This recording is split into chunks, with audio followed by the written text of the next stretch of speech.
มันงามมันบอกพวกเจ้า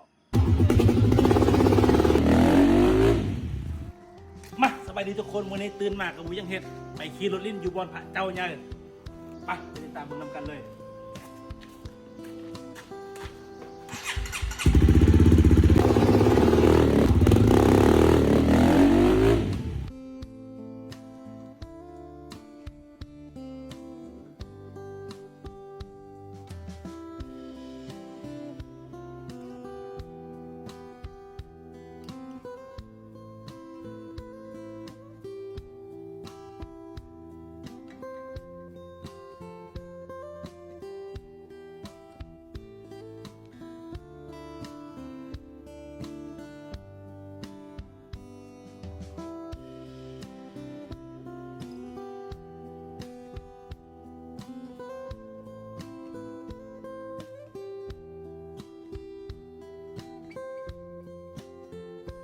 มาเดี๋ยวนี้เขาก็มาฮอดแล้วพระเจ้าใหญ่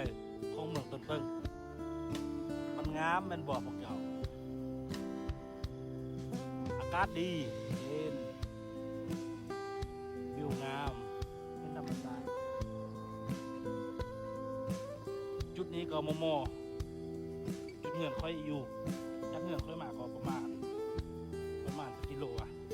บอกว่ากิโลแล้วประมาณขี่รถมากกว่านาทีเดียว2 นาทีแล้วบริไกล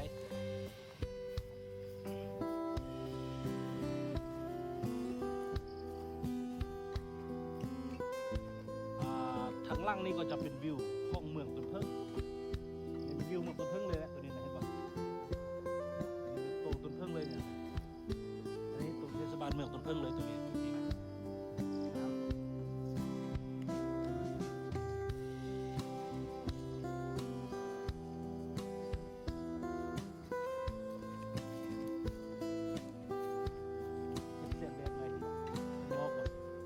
งอกตามดินพูนงามขนาดอับไล่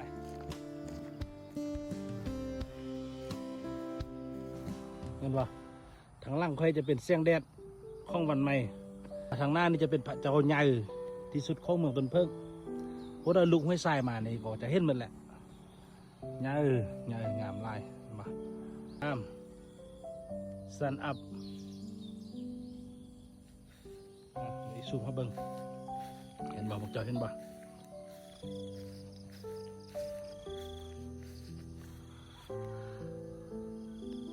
เห็นบ่งามบ่เห็นบ่ชื่อข้าวล่ะมอกล่ะเป็นดินพูนเลยความงามนะบ่ให้ว่าเลยความงามนะอากาศดีสุดนะแซงข้องมือใหม่กำลังจะโผล่ขึ้นมางามลายทางลุ่มนี่ก็จะเป็นวัดจอมแจ้งเขาจะห้องวัดจอมแจ้งตัวนี้นะนี่พระเจ้าใหญ่มันงามมันบอกพวกเจ้าทางล่างก็จะเป็นตัวเมืองต้นเพิ่งข้างล่างเลยนะนกบินนกตื่นเช้า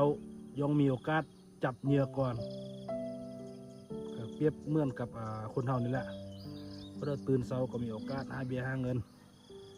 ได้ใบกมูเอาตัวนี้เด้อกลับบ้านก่อนงามบ่ข้างล่างให้งามบ่